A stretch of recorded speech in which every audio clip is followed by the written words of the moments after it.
پھول بھی ہوں گے، ہار بھی ہوں گے، ڈھول بھی ہوں گے، باجے بھی ہوگی، بارات بھی ہوگی اور ہمارا دولہا بھی ہوگا۔ ایک گرینڈ جو ہے وہ استقبال ہوگا، پورا پاکستان نکلے گا۔ میں ملکوں کو پھر دوبارہ ناقدہ کوکے واسطے ساتھ لینا چاہیے، بہتر ہے یہ۔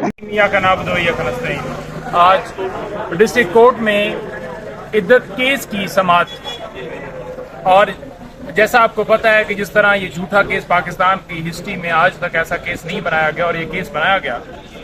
اس میں سلمان اکرم راہی صاحب نے 21 تاریخ کو دلائل دے دیے تھے خان صاحب کی حد تک، اور سلمان صفدر صاحب نے آج بی بی صاحبہ کی طرف سے آرگیومنٹس دیے، اور پراسیکیوشن نے بھی اپنے دلائل آج مکمل کر لیے ہیں۔ 2 دن بعد اس کیس کے اندر فیصلہ سنایا جائے گا۔ ویسے تو ہماری ہمیشہ عدالتوں سے یہی استدعا ہوتی ہے کہ فیئر ٹرائل ہر شخص کا بنیادی حق ہے۔ جیسے اس کیس کے اندر ٹرائل کورٹ نے فیئر ٹرائل نہیں دیا، پہلے کیس جھوٹا اور پھر جوسڈکشن کا معاملہ کہ یہاں پر کیس چل نہیں سکتا، اور بھی کافی ریزن جو کہ بتائی گئی، لیکن اس کے باوجود جس طرح بند کمرے کے اندر 5 دن کے اندر 3 سزائیں سنائی گئیں، ان سزاؤں میں یہ عدت کیس بھی شامل تھا۔ وہ جو 3 ٹوٹل سزائیں تھیں، 2 سزائیں تو ختم ہو گئیں، لیکن یہ سزا جو ہے باقی تھی۔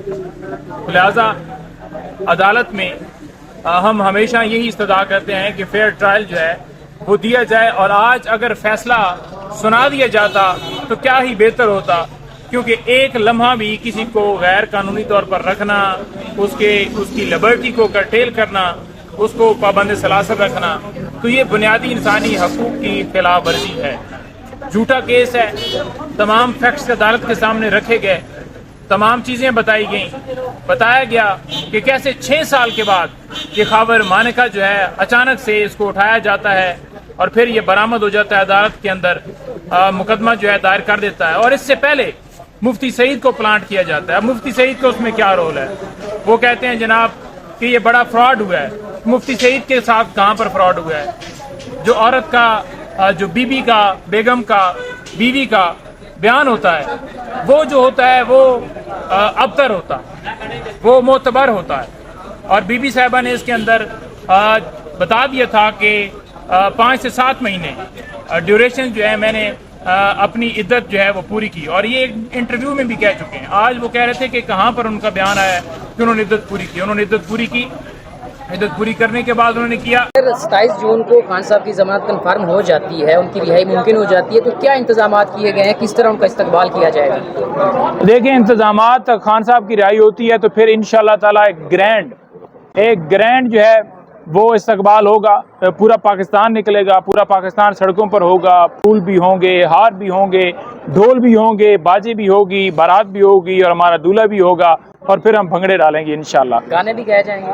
گانے پھر محمد عزیز کے گائیں گے یا کوئی نور جہاں کے گائیں گے، یہ پھر اس وقت ڈیسائیڈ کیا جائے گا۔ زیاد آصف صاحب آج سلمان صفدر صاحب کہہ رہے تھے کہ ان کے سر بڑے پکے ہیں، تو خان صاحب کی رہائی پر ان سے گانا کوئی کہلوانے کا؟ میرا خیال میں ملکوں کو پھر دوبارہ ناقدہ کوکے واسطے ساتھ لینا چاہیے، بہتر ہے یہ، کیونکہ ملکوں نو جویں بیان دیتا گیا ہے نا، ملکوں تو لوایا گیا ہے، پہلے بیچارہ اور تے پھر اس آکھیا جناب تے پھر عوام نے بھی تھلے دسیا ہے۔ لہذا ملکو دا پروگرام بنایا جا سکتا ہے کہ ملکو آ جاوے، تے ملکو تو پھر میرا خیال بیسٹ چوائس رہے، کیونکہ قیدی 804 دے اس گانا گایا تو بڑا ہٹ ہویا، لہذا میرا خیال انہوں بلا لواں گے، وہ میرے ہلکے دا ہے بھی صحیح، انہوں میں کال کریں گا وہ آ جائے گا۔